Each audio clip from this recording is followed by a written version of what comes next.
and then there were 4. So we're through the divisional round. We're on to championship, AFC, NFC championship weekend. Decided. So the show's Sundays with Dad. We're heading into one of the saddest times of the sports year. No football after the Super Bowl. There's none. We've got 3 football games left. It's time to start investing time in college basketball, figuring out where you're going for March Madness, which just looks like an absolutely crazy year on that front. Again. Start thinking about, what your team did this year and what they need to do in the draft for next year. We've got college spring football. We've got the absolute grind of the NBA trying to get to the playoffs. Jeez. So in baseball, the beautiful game has not started yet, right? Nope. So we are heading into a sad sports time. It's a weird kind of thing after football ends. It's the most popular sport in America, man. It's like American sports kind of does take a nosedive, and that's no offense to the other sports. No. It's just it's what we embrace, man. I mean, there's so much passion and energy around the sport at both levels, college and professional level. It's like, you get it's kind of like you get one day a week and you're just like all in. Right? Yeah, no doubt. So here we are. We 4 games last week. We got 2 games this weekend. We'll talk about the games last week. We'll do a deep dive into these 2 games this week. We'll talk a little bit about the coaching changes, but first, it's been a good Saturday so far. Oh yeah, no doubt. Man, we went and watched a little YMCA basketball this morning and witnessed a Rodman-like performance. Oh my goodness, Zane, your nephew Zane. Oh my goodness. I mean, this dude literally. I mean, he was stat padding. Let's be real. He was. This was it had to be intentional, man. I mean, he went like 2 for 30 from the field, but he had 30 rebounds. Right, every time he missed. If he put it up, he's getting the rebound. Right, dude. So, of course, lockdown defender always, just like his dad. I mean, just. Yep. So shout out Zainerbug. Absolutely. I think you set a record for rebounds in a. Can we get that on the record books? In first grade. We need to put him on the wall down at the wall. Yeah, let's go. Come on. Rebounds in a game. Yeah, no doubt. Record man. setting. Yes. So after the game, we're like, let's get a little breakfast, man. Yes. And there probably is not. I mean, better breakfast in Chillicothe than Carl's Townhouse, and the company is just as good as the breakfast. Amen. Got to sit and talk to my old friend Mark Trainer. Great dude. For a while. Yeah, shout out Mark, voice of the Union to Shermans. If you ever go to Sherman's football game, you get to hear Mark Trainer, just an all around good dude, good family. Absolutely. Enjoyed our time. So shout out. Got an invite. He mentioned the show and said, hey, if you ever want to do something live down here, he goes, bring it on in. We need to figure out how to get live shows. So we've got some cool spots on the list. I mean, when you think about Carl's maybe and Taylor's, maybe Brick's Barrage, Brick Davis's Barrage, and then we maybe hey, you might see us down in Athens, Ohio. Oh, that'd be cool. Might pick a spot down there on the beautiful campus OU. So anyway, it's been a good morning, man. Good basketball, good breakfast. Yes. Now we want to get into let's get into the NFL. Let's talk about these games from last week. Where do you want to start? We're just gonna start, I think, with the first game. I think that's just naturally where you start because it was kind of, not to say it was a bad game necessarily, because it was actually quite fun to watch despite the score being separated by 3 scores. Yeah, but first half it was tight. Yeah, it was tight the first half, but the Texans at the Ravens, right? No one's really expecting the Texans to come in here and win this game, and that showed kind of in the game. I mean, they didn't win, right? And they kind of got smacked in that second half. But I mean, you can't got smacked in the second half. Yeah, you can't really be mad at what they've done this year. Obviously, it's a great step in the right direction. Even beating a team like Cleveland, despite how broken they were, is still an impressive W. Yeah. Either way, like some takeaways from this game, just to because this game, there's not a lot really to talk about that hasn't already been said about both these teams. The Ravens are the dominant force for most people in the NFL right now. The Texans are kind of the underdog that everyone was rooting for. Yeah. Things I'll say, though, is Lamar Jackson got it done with his legs rather than his arms, man. I mean, this dude literally 100 yards, 11 carries, 2 touchdowns, matches up to his passing stats, only 152 yards on the passing and also 2 touchdowns. Just That's their formula, though. Yeah, no, it is. I mean, that's their formula: possess the football, impose their will, rush the football, and obviously the most talented guy with the legs in the NFL, in Lamar Jackson, and then they just play good defense. Yeah, I mean, I talk about the Texans getting smacked. If I'm a Texans fan, I feel really good right now. Like, okay. We've got 8 draft picks. We've got Cleveland's first round pick still. Yeah. So we're in a position. Right yeah, here. they're in a great window. Chilling, man. Because both of their picks last year are going to be on their rookie contracts for at least 4 years, right? So they're going to have cap space to build around these 2 dudes, and Stroud and Anderson are as good. Yeah, as and they have plenty as of good players, a rookie draft as you. Dude, they even got the wide receiver out of the 4th round. Was it Tank Dell? I think. Tank Tank Dell. Dell. I mean, he had a solid year. He did get hurt late, but they have the pieces there. Nico Collins, Tank Dell, C.J. Stroud, Will Anderson. Singletary's not great, but he's serviceable, right? Tight end. They have Sting. Oh yeah, they have Schultz. They have Stingley. Yep. Stingley at the cornerback position. They are set up to start building. They have tons of money.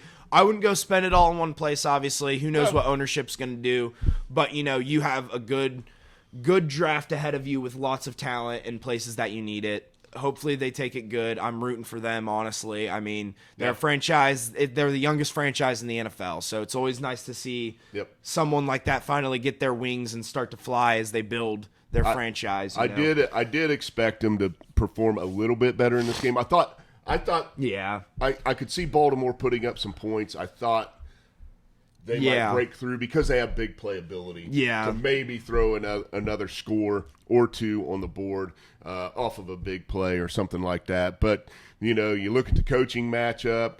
You got a new head coach versus Harbaugh, who prepares as well as anybody in the game. Yep. Right. So and obviously made the right adjustments at halftime. Oh, no doubt. I mean, just offensively, that's really what the problem for the Texans was. I mean, they didn't have a single touchdown this game offensively. Their only touchdown was a punt return. So they couldn't really get the ball moving. But you expect that out of a rookie quarterback. The performance C.J. Stroud had this game is exactly what you'd expect a rookie quarterback to do in the playoffs, but it's his second game, right? He's already looking great. He got a dub. He got a dub in the playoffs. So he is already impressed on that front. And got a division championship this year. So,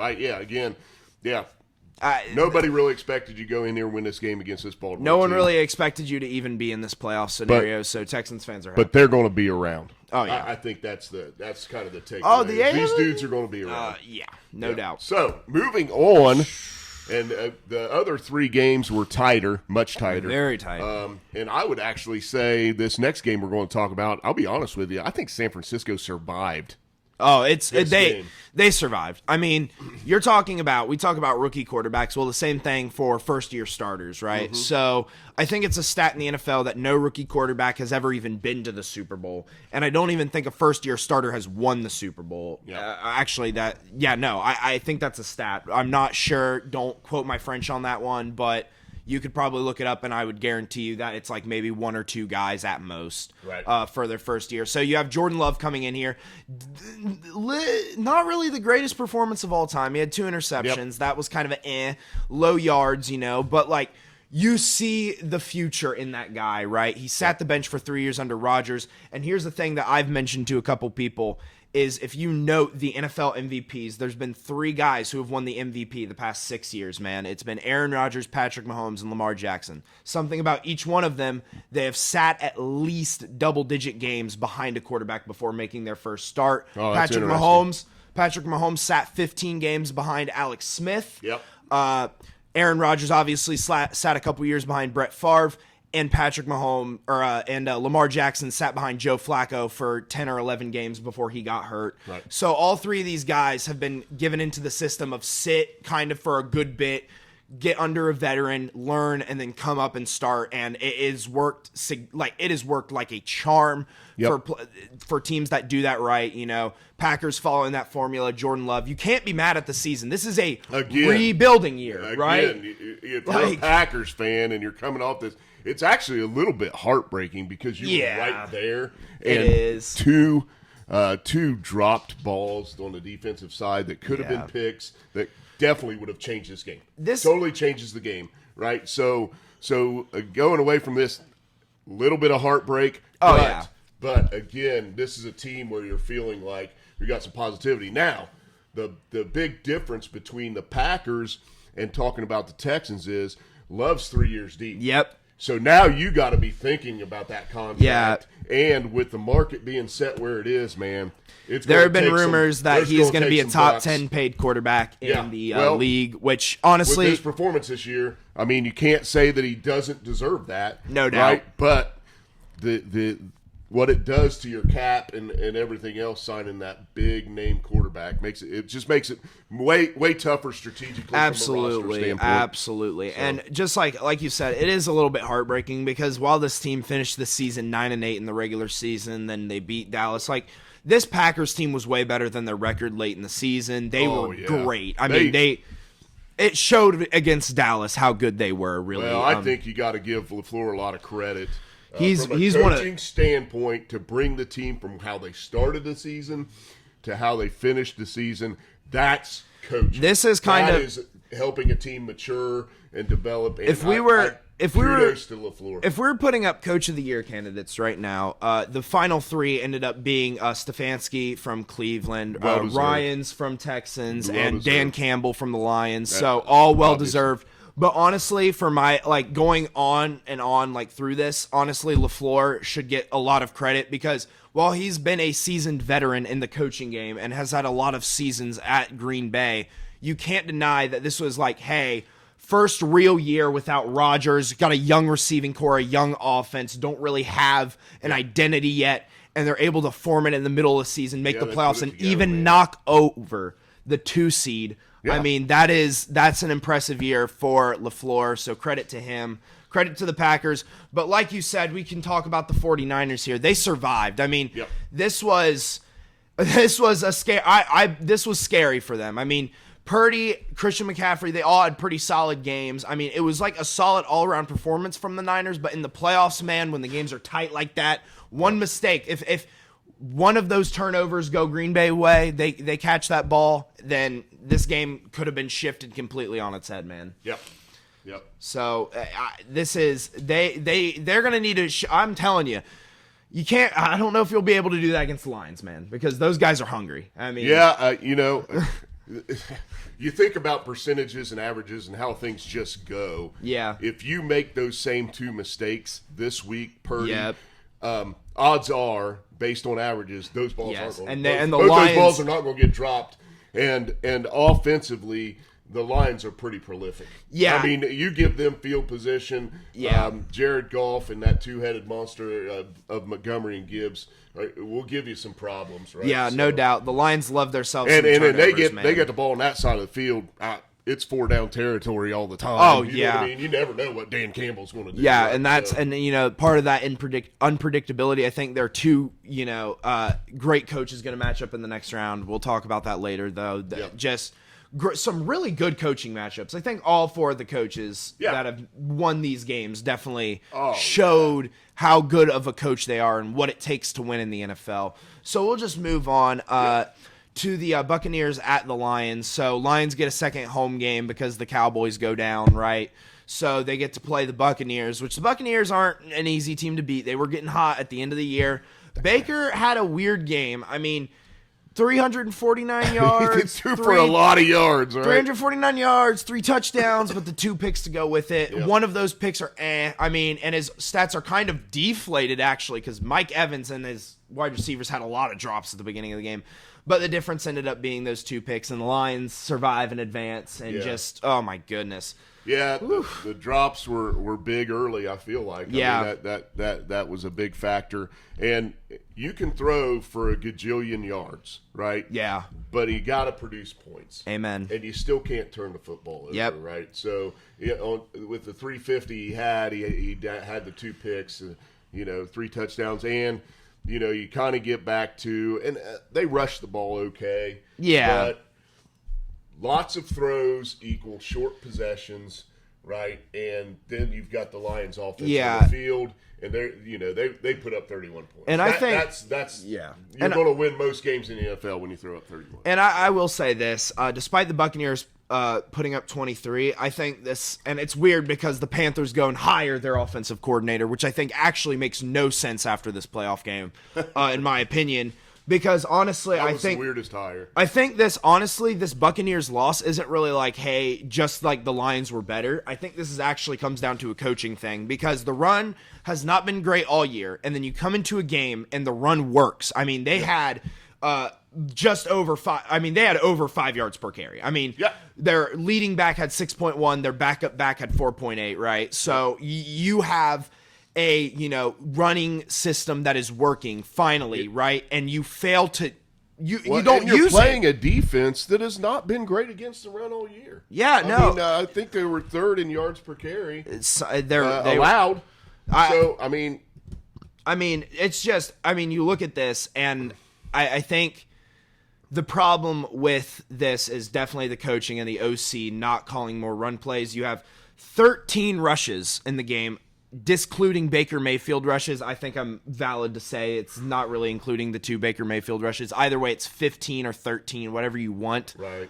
Compared to 41 passes in a game where the run works for you. I mean, if you're averaging 5 yards per carry, most NFL teams are like, I'm just going to run the ball. Yeah, that's impatient and a little bit insecure on the offensive side when you probably could have, again, that keeps the Lions offense off the field. Shortens the game, and maybe you don't give up the 30. And simply put as well, like also with you've got to be as a coach. I get it. The run hasn't worked all year. You probably come into this game like we're going to scheme around the pass, right? Mm-hmm. If you're a coach in the NFL, right, you are at the top of your game. You're getting paid millions of dollars. There's no excuse for you not to adjust the way you're calling plays in the middle of the game. It's what every coach does at halftime, right? Yeah. And you guys you had plenty of opportunity to just call more run plays that you practiced, and you didn't. Tie ball game at half, right?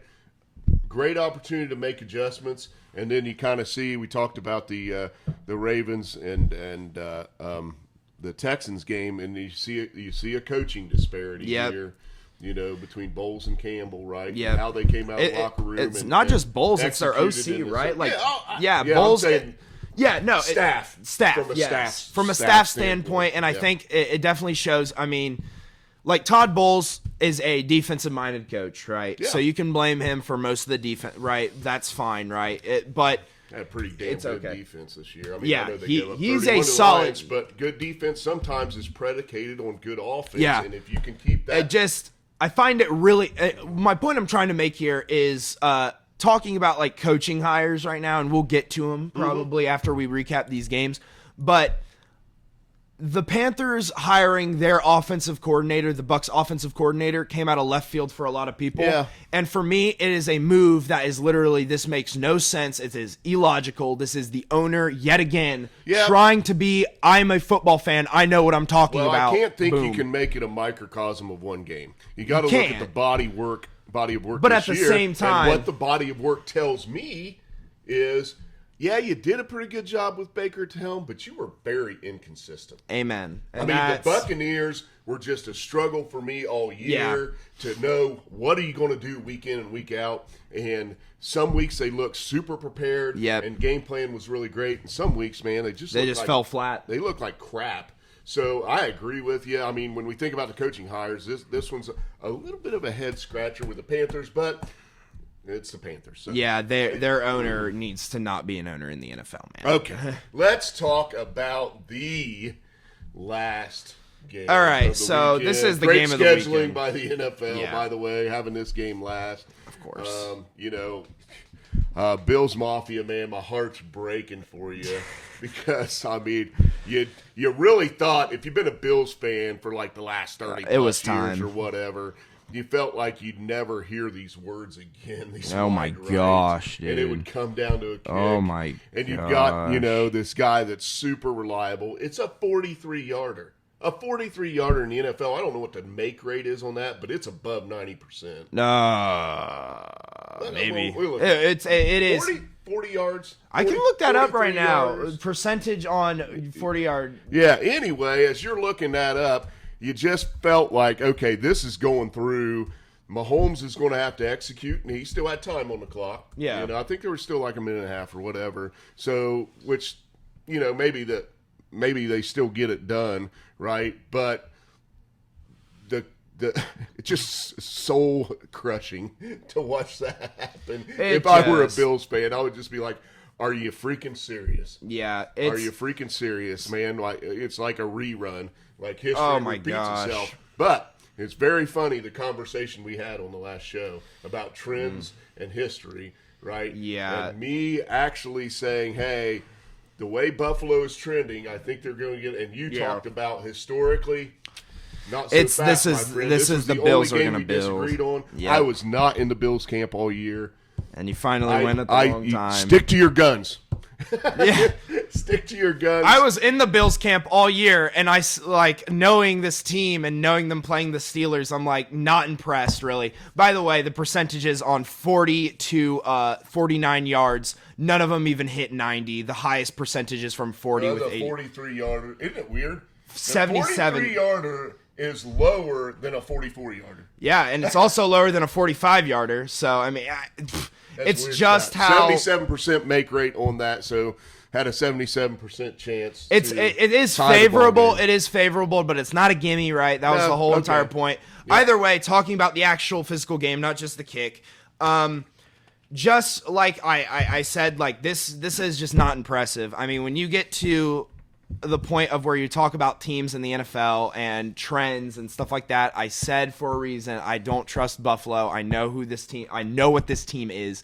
And right now, it sounds stupid to say this, but I'll explain it. It's the difference between winning and losing, man. The Chiefs are winners. That's straight up. They win. They find a way to win games. They win it. The Bills are a team, even just in the Josh Allen area. We don't even have to go back to the 90s.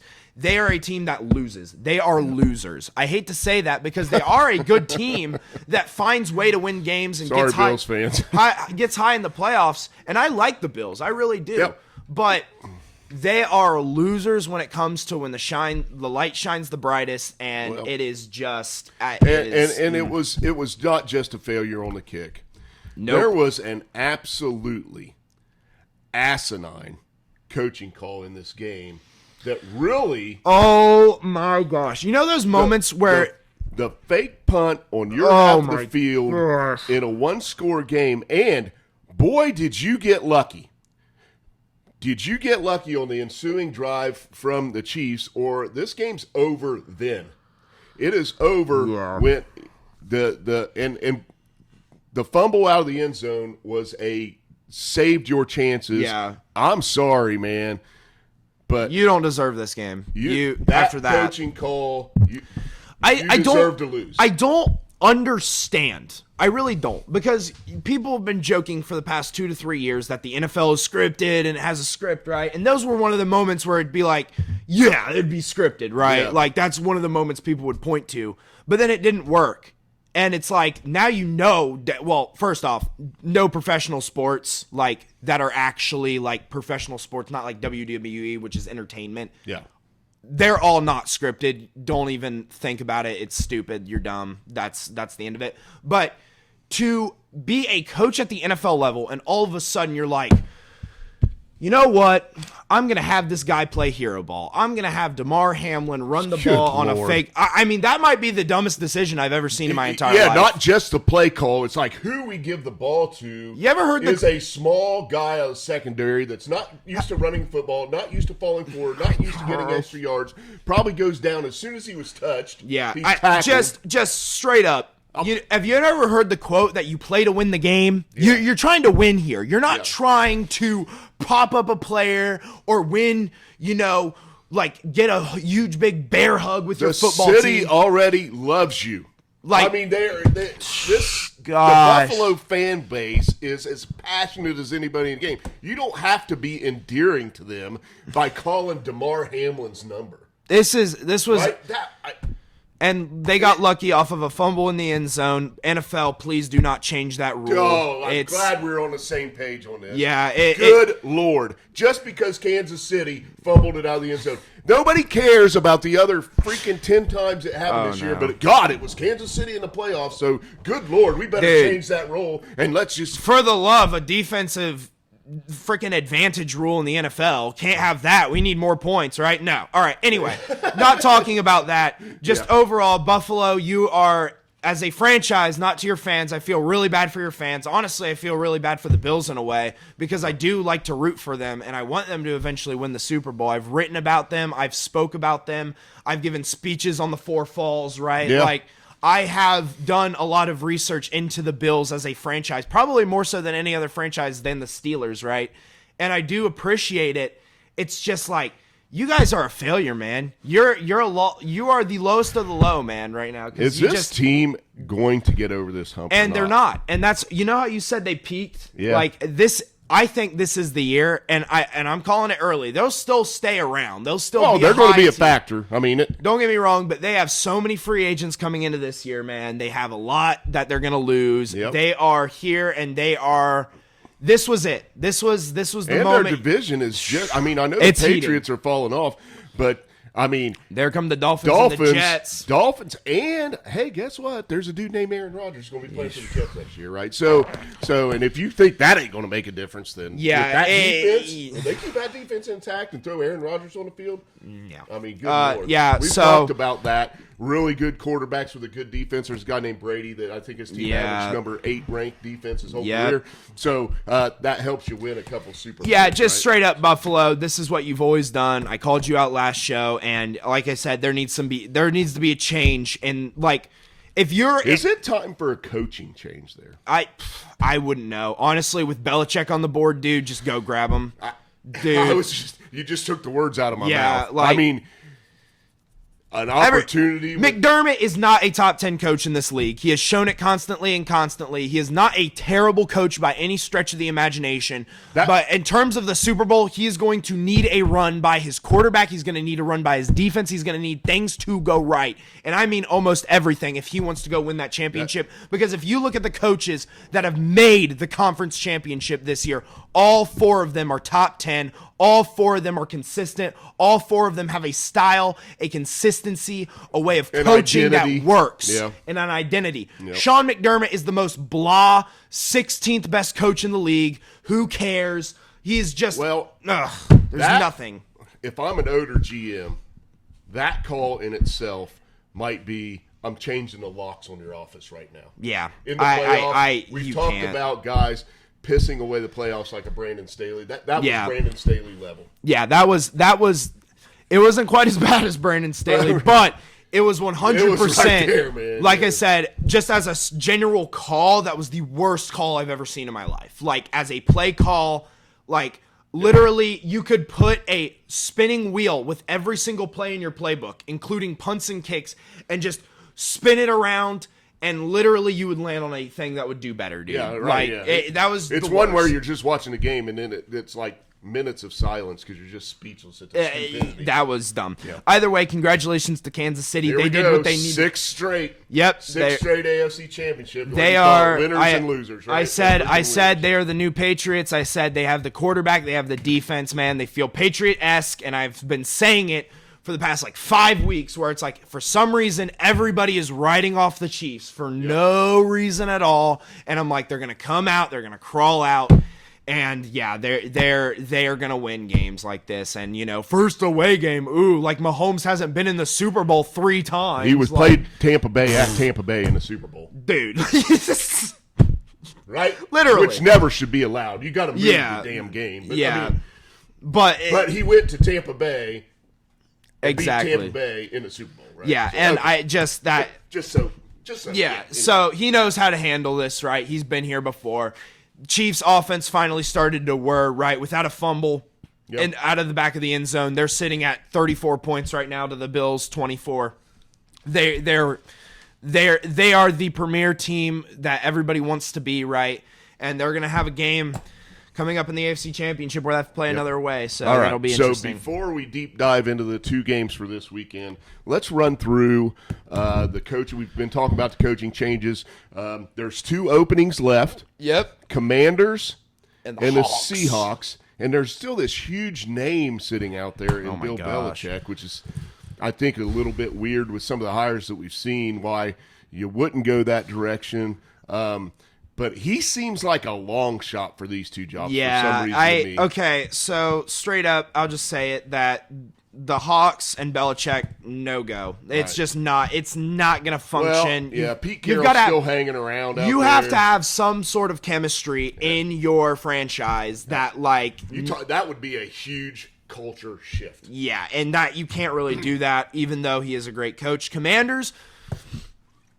If I'm the commander, if I'm the new buying, you want to rebuild from the Dan Schneider era, what better way than to go out and get Bill Belichick, right? Like and work through a transition. You know he's going to get talented coordinators, right? Yep. And you know he's at the tail end of his career. He's got connections, but dude. You give him 3 to 5 years to rebuild your organization and then pass it along. You build a foundation for the future, right? Literally. Like, look at what the Patriots did, and we'll talk about their coaching hire, but they cooked someone from Belichick's staff and promoted him because they want to keep that culture. If you want to rebuild, the Dan Schneider era was awful for the Commanders, right? It was plagued in controversy and like suspect scandals, just everything, right? And the first thing to do to move away from that is to change the culture. And what better way to have a guy who has built a team that was never a winner. In fact, they spent NFL history as a loser. As their entire franchise was a losing franchise, and he turned them into a winner and arguably the best football team of the Super Bowl era, just as a franchise, right? And like the best dynasty, the best dynasty we've ever seen in football. Don't get me wrong.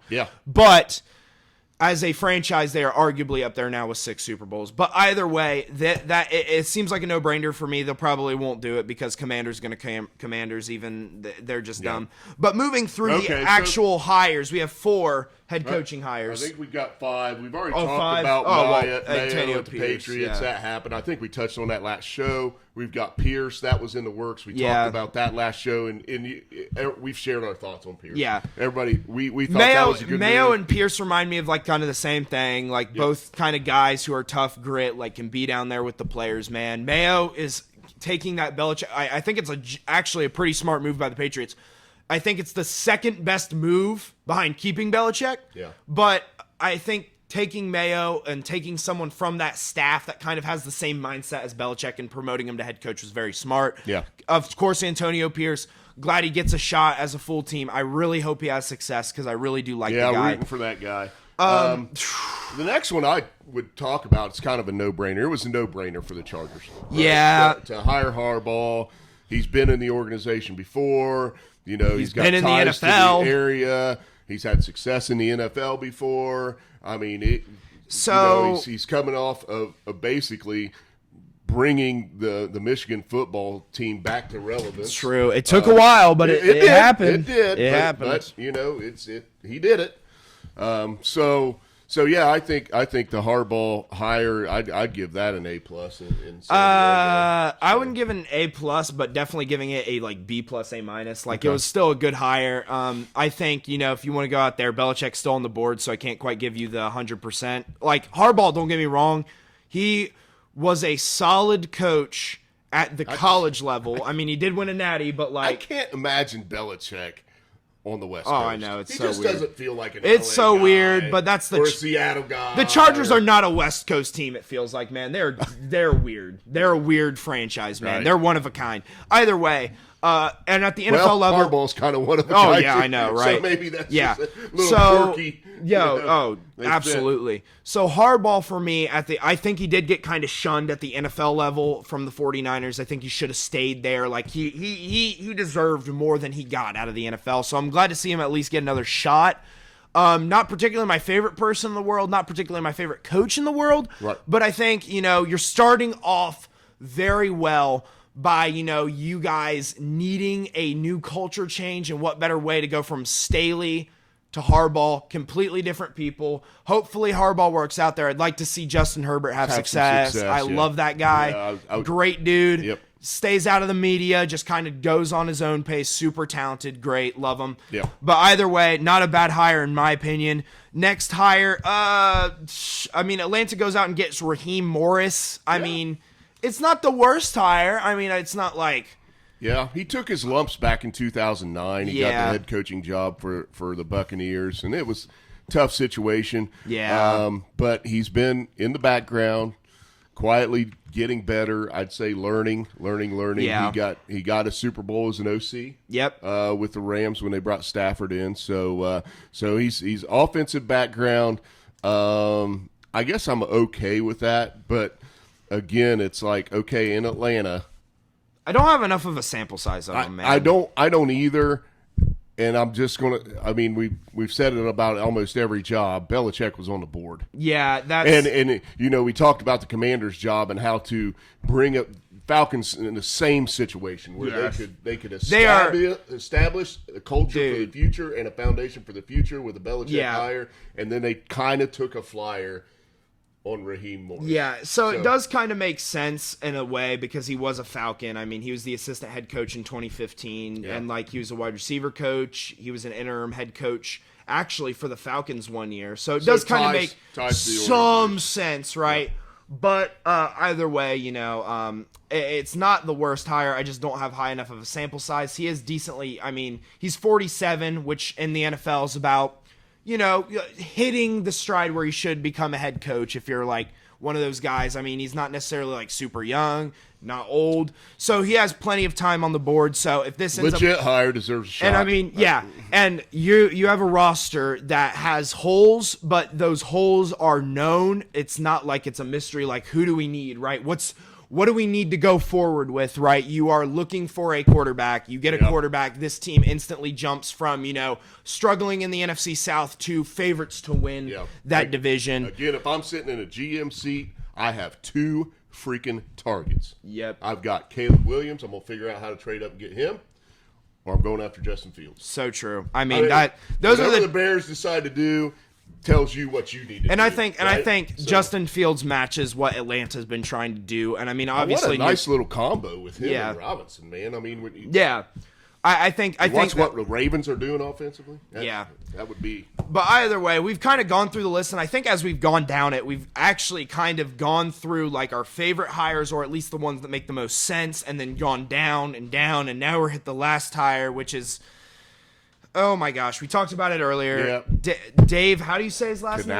Canales. It's spelled Canales. No hate to Dave Canales. I think he is a solid. He did a solid job as an offensive coordinator this year for the Bucs. Congratulations. He did. But dude, the Panthers, first off, they were never going to hire Belichick. Sorry, but the owner, David Tepper versus Belichick, that would have actually been a blow up within year one, and Belichick's gone.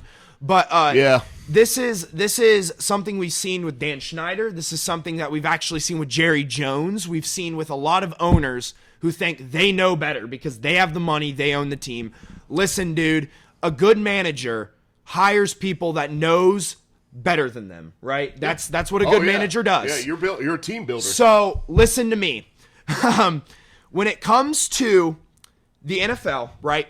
And you're an owner, you know what you hire? You hire, the people who are going to make you the money, right? Like the people who are going to advertise, the business professionals. You hire the GM, right? Those are the people you hire. You trust those people to hire the people below them. Like you trust your GM. You need to hire a GM to make these decisions. And last year I heard this, actually. This is a thing that I just recently found out about.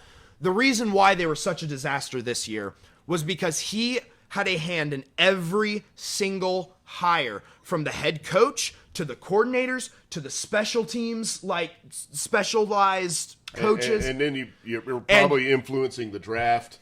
And he did with Bryce Young. And here's the problem, too, is because he doesn't know a lot about football, And he decides, okay, so you've had success, so that means you're going to have success no matter what. I'm going to take you. And he took different personalities and different styles, and you need to have chemistry from your coaches to your players. And when you take different styles, you're just setting up your team for failure, and that's what he did. And all these coaches are trying to fight on what's happening. You put Reich in a bad situation, make him look awful. You make every single one of those coaches look terrible. I mean, this was a lose for everybody, including yourself, who looked like an absolute buffoon by throwing water on a fan who paid to go to your game. That is probably why they had to hire Dave Canales. Yeah, and because they probably couldn't get a good head coach if I'm to come there because I'm not coaching for that. Yeah, game. And I'm just saying, like, good for Dave Canales. I'm glad he gets a shot. Hopefully, he ends up working out. But honestly, like, if the Panthers don't have success, good. Nobody's going to be surprised. David Tepper does not deserve to be an owner. He needs to be ousted. I mean, he is just that act alone, the NFL should have stepped in. Yeah, and said, that's you know what, you are you're done. I mean, he is a billionaire. Right. He is a billionaire. Yeah, you don't own sports franchises unless and you got some jinx. You are a legit billionaire, and you just took somebody who to you probably doesn't make 0.00001% of what you make in a year, and you threw water on them. You straight up threw a drink on the person that makes you money. I mean, they are paying for you. They are paying for your lifestyle. They are paying for your franchise. That is pathetic. That is a complete disrespect to all fans, all players, all coaches. One of the most disrespectful acts I've ever seen. And it's not just that. It is the history of trying to tamper. Should call him David Tamper instead of Tepper, because he literally just decides he's going to control everything. But that's not how this works, man. And he is an absolute insult to the game. So I feel bad for Panthers fans. But this hire is a big question mark. I'm not going to grade it, but dude, it's just I can't even. I don't see it. I think reality. You just hit the nail on the head with this is the leader of this organization. You know, I would hesitate to go there. That might not. I would not work for him. Yeah, I mean, and guys that want their first shot like Canales, I'm sure they're like, okay, Got to do this. It might not be the ideal situation. Dude, but a Bill Belichick, he's probably going, no. Listen, I'll just say this much. You know, you look at the history of the Dan Schneider Commanders. They could never really get a great coach for a reason. You look at, listen, these franchises like the Commanders, like the Panthers, you guys are not Dallas. You do not have the biggest franchise in the NFL to at least have a little extra coaxing in. Yeah. Right? And even then, you look at the hires that Jerry Jones has had. Has he ever really had that big of a hire? Not really had like the guy, I mean, right? when you go back, whenever they were good, well, Jimmy Jones, yeah, that was different before he started going like full send, like get out of here, like this is my team, I want right? to be mired in mediocrity and have control. Yeah, and okay. All right. These franchises never Good, succeed. Good talk about coaches. Any speculation on what the Seahawks? The Seahawks is really weird to me because Carroll wanted to keep coaching. I felt like they were in a decent spot. I feel if they were going to move on from Pete Carroll, they should have done what the Patriots did. Yeah. They should have had a game plan, right? You know what I mean? Behind that. And maybe Carroll wasn't conducive to doing that. I don't know. But, you know, it feels like now the Commanders, on the other hand, they're just they're just a pile of crap. So. Yeah, I would say for the Seahawks, Lions coordinators have been in heavy talks. Yeah, you probably feel Bengals. These teams may be waiting on you know, what's going to happen. Yeah, there have been a lot of coordinator. Oh, we didn't talk about it. Was it the Titans?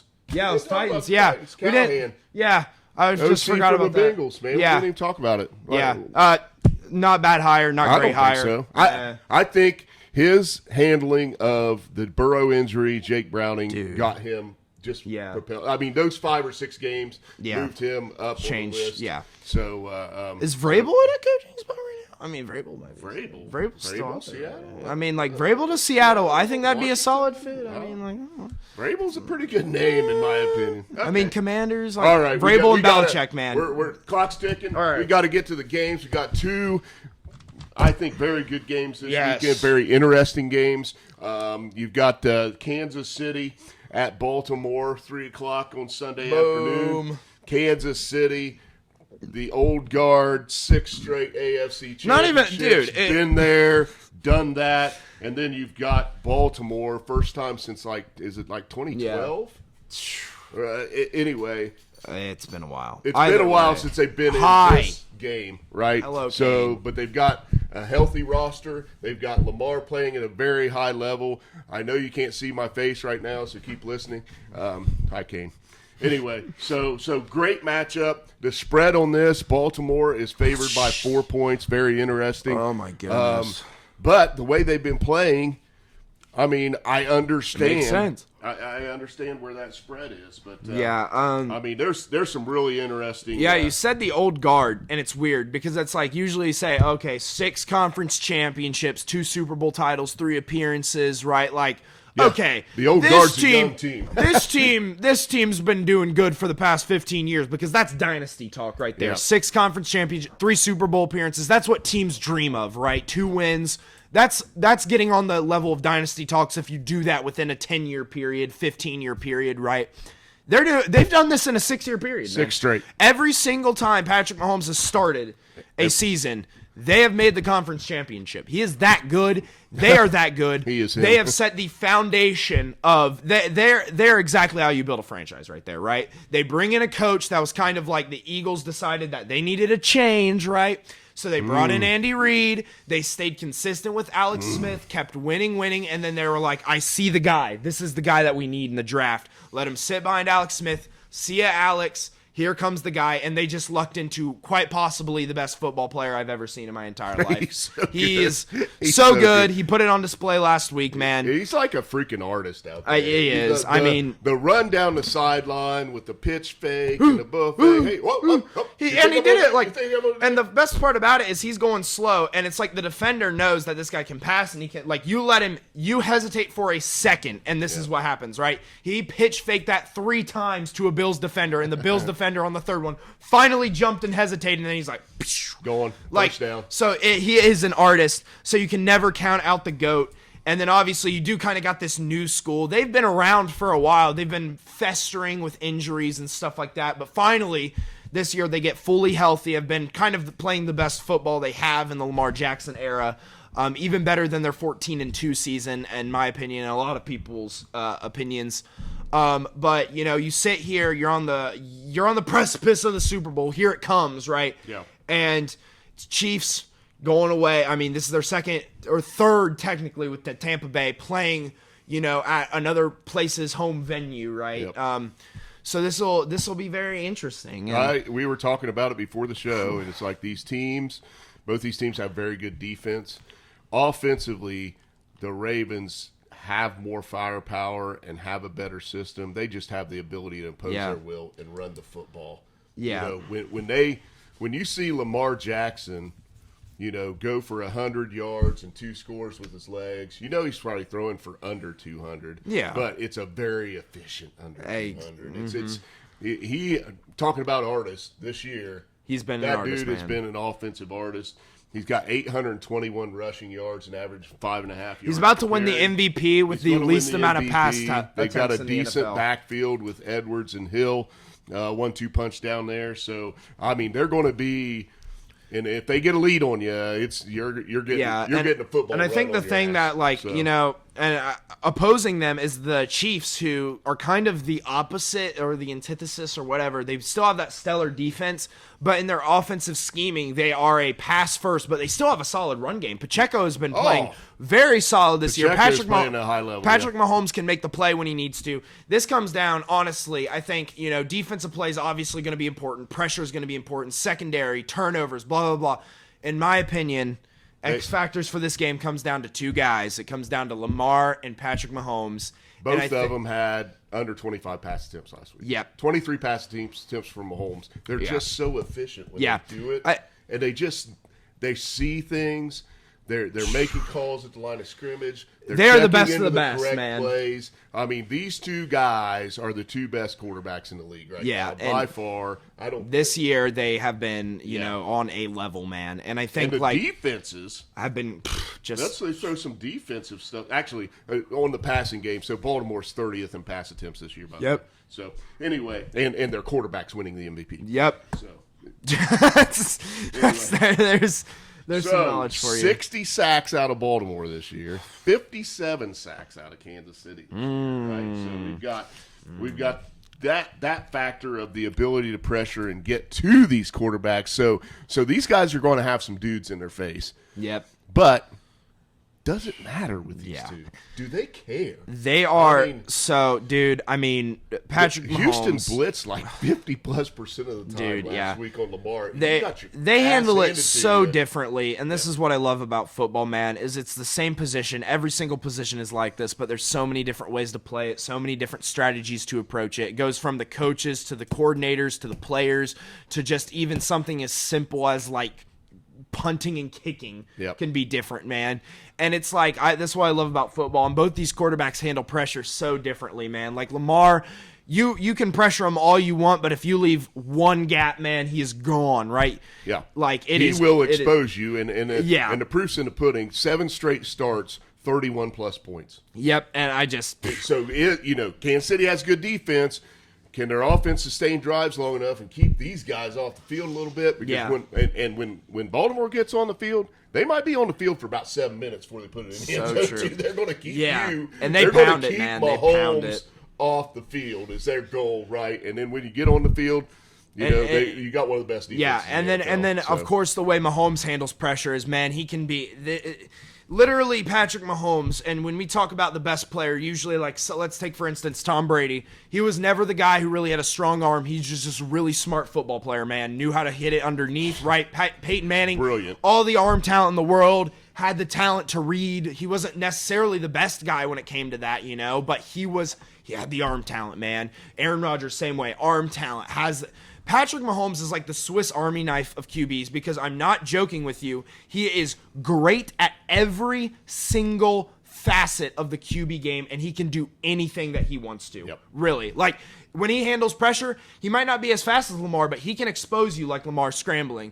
He might not be, a guy who's, even when he's injured, like that can scramble out of the pocket really, really quickly and try to make a throw, but he will be poised in the pocket, and you might be hitting him down to the ground, and he'll find a way to sidearm it straight to Travis Kelce and find a way to make a play, man. He's like Dan Marino in the pocket with the ability to scramble like Steve Young, which is that's a great just that is just something that in the quarterback game that's not supposed to happen.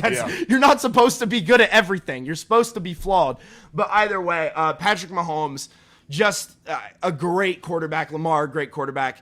Who you got? All right. So the magic number for the Kansas City Chiefs is 21. Can they get to 21 points on this Ravens defense? If they get to 21 points, guess what the record is this year? 10-0. Yep. So there's your number. I mean, if I'm John Harbaugh, that number is on the board. Yep. Right? This is your over-under. Your defensive This goal, is your man. bogey. This is what we got to do. On the offensive side of the ball, we got to possess it. On the defensive side of the ball, we got to get stops, right? And we've got to find a way to confuse this magician, Patrick Mahomes, that just gets it done. So, and, God, the coaching matchup, Harbaugh and Reed. Yeah. Good night. I mean, how do you pick this game, right? I got to go with what I've seen this year. And to me, I've seen better football out of Baltimore all year. Okay. And they're at home. Fair enough. And it's getting to the point, though, I kind of had this theory for all these years when I like to place a wager from time to time, right? You know what I mean? So I had this feeling, it's like you don't bet against Belichick and Brady. Yeah. It's kind of getting that way with Mahomes and Reed, right? I know. You know what I mean? So, but that being said, I got to go with what I feel and what I see. That's very fair. And the eye test tells me Baltimore's a better football team. That's why they've got the home game. So that's why they won the toughest division in football.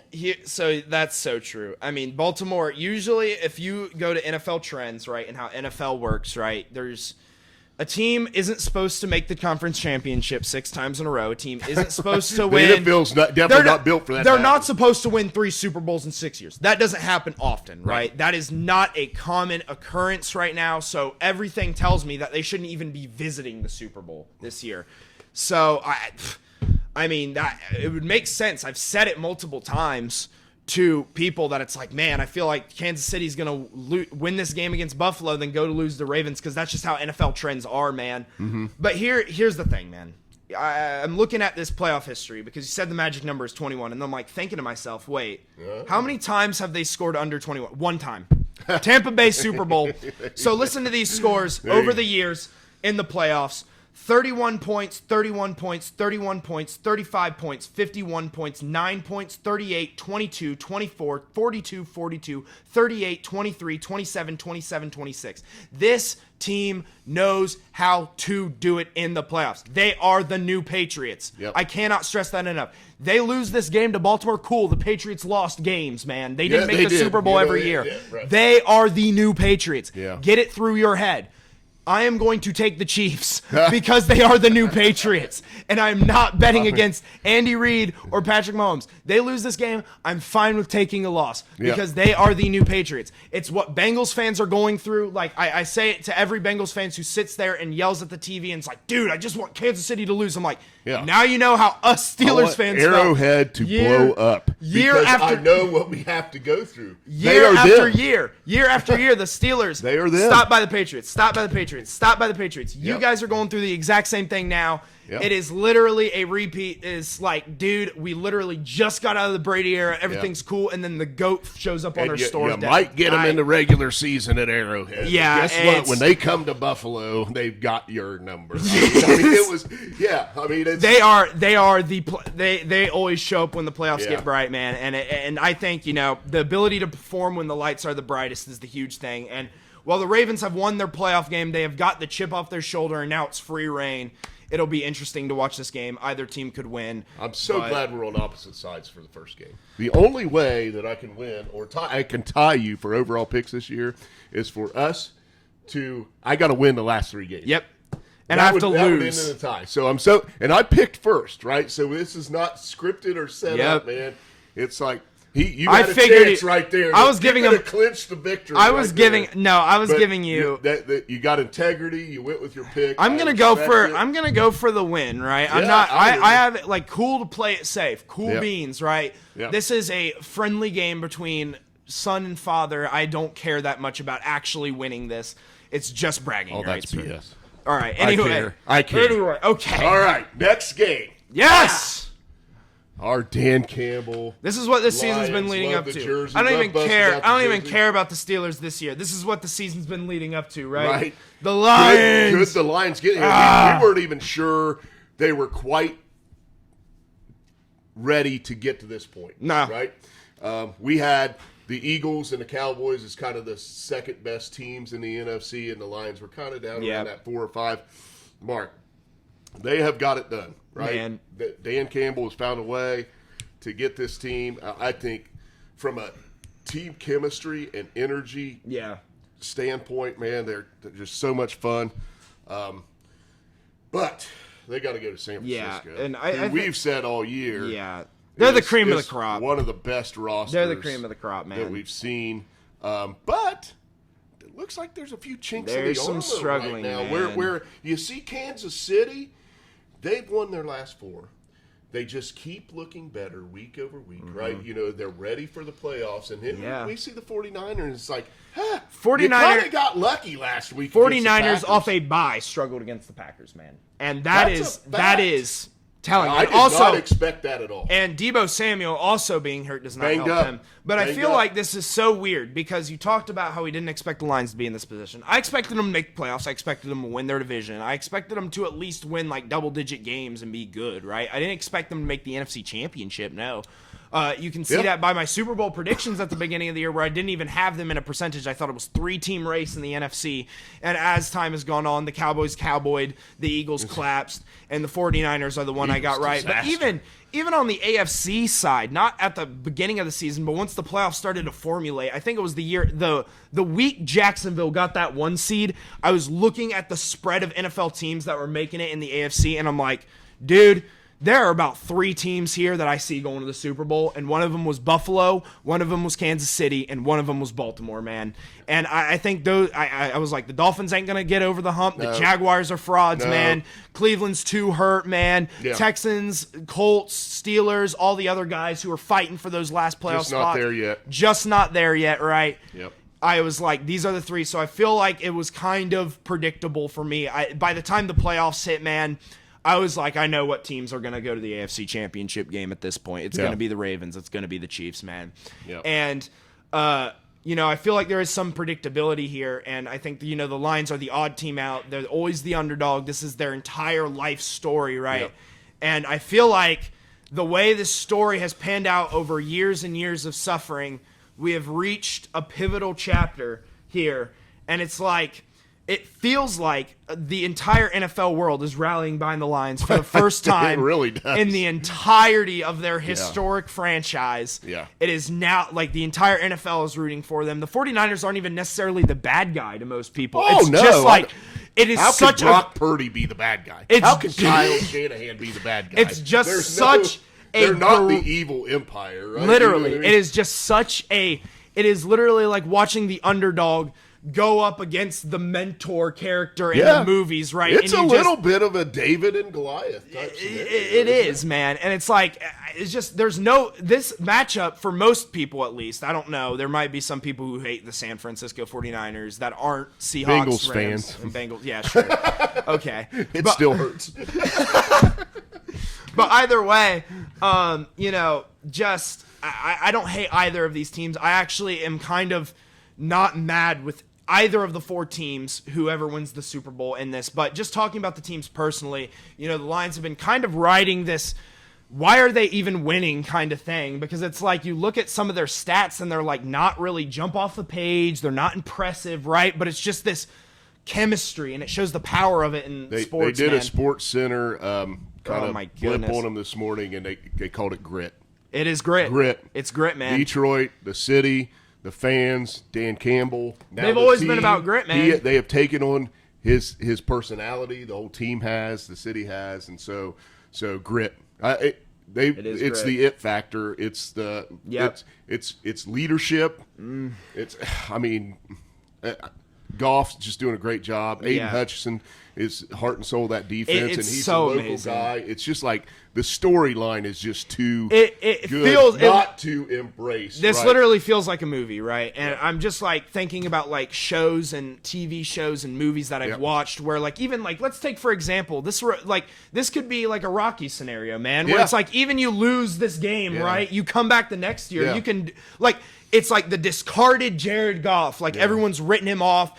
System QB, like whatever. Adrian's at the top of the stairs saying, "You can't win." Literally, Jared Goff is like here after being abandoned. You have young guys on that side. Laporta helping him out. Amon-Ra, who famously knows how to name every single wide receiver selected in front of him. Who did they get to take down in round one, man? They get the Rams. Yeah. They get Stafford and the Rams. And then it's like you see switch. all on the offense, you see all these abandoned and broken pieces that are like, we're here, we have these fire in our bellies. And then on the defensive side, you have something that's completely different. You have Aiden Hutchinson, who's not there because he was abandoned.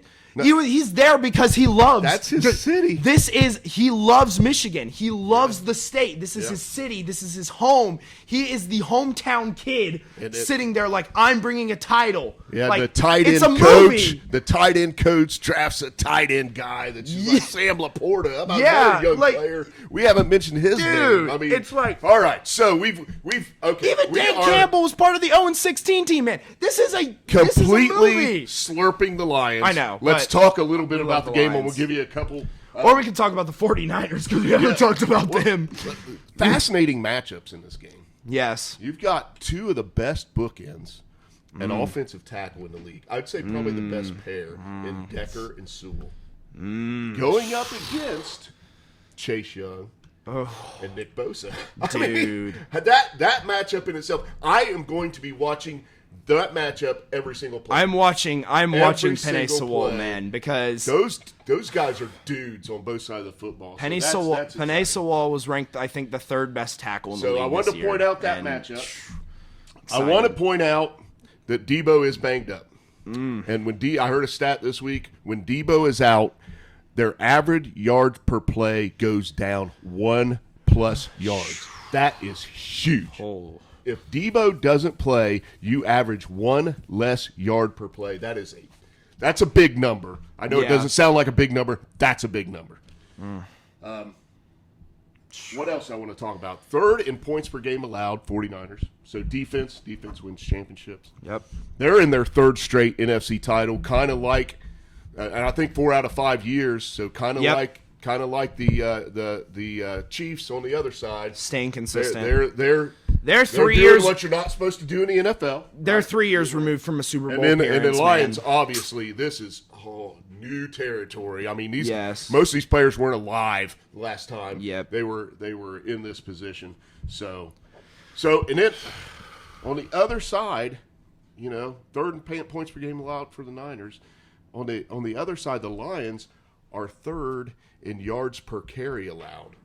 So you can run the football against these guys, and you got this dude over here named Christian McCaffrey that's not too bad. Yeah. Not too bad. So yeah, and you just gave up 350 yards passing to Baker. Yeah.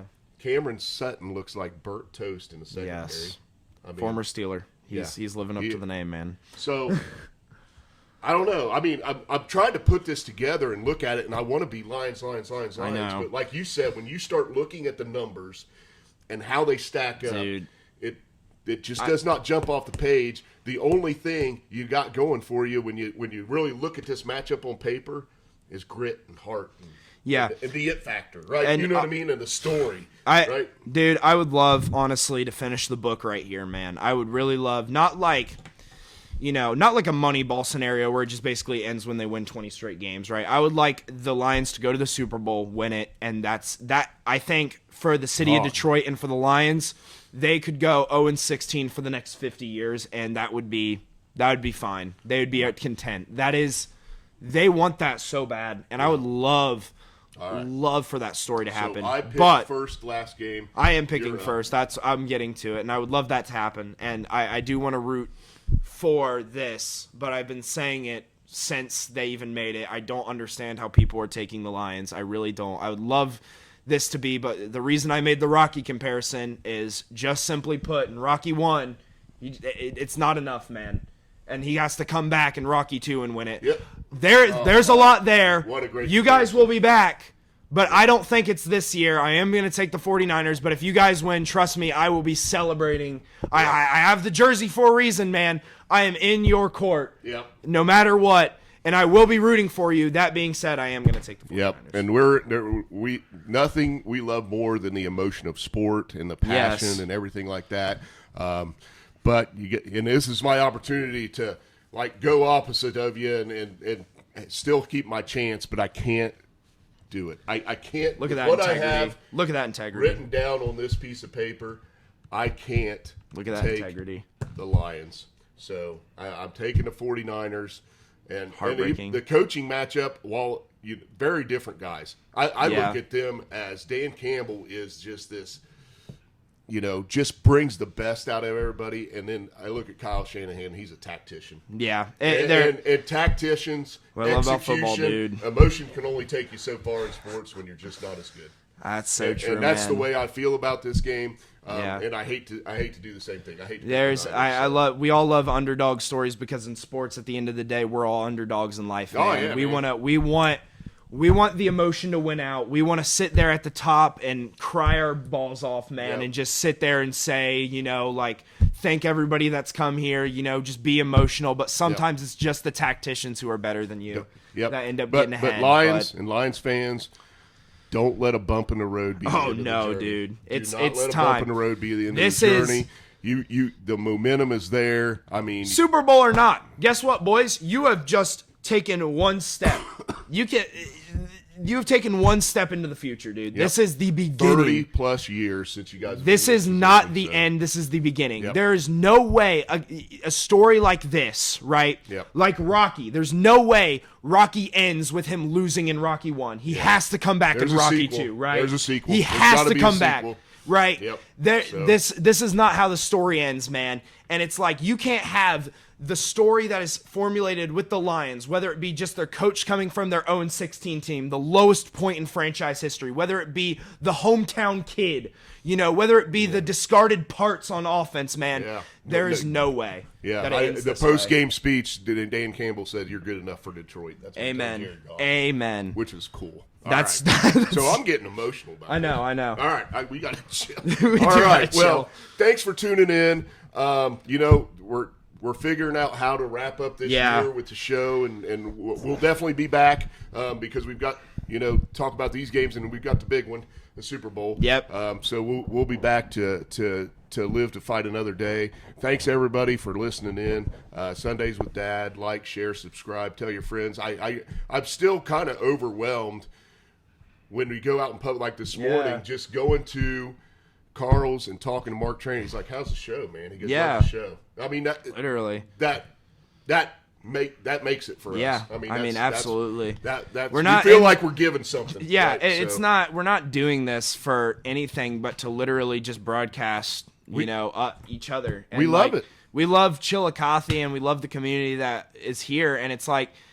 We love how they support each other because that's what Chillicothe does, man. We support each other, man. It's like, the try this in a small town thing. It's a cheesy song, but dude, man, we're not even that small of a town. We're actually a pretty big town, but we're still a town that sticks together, man. And it's really nice to hear all that, man. And it's amazing. So, all right. So thanks. We'll see you next week.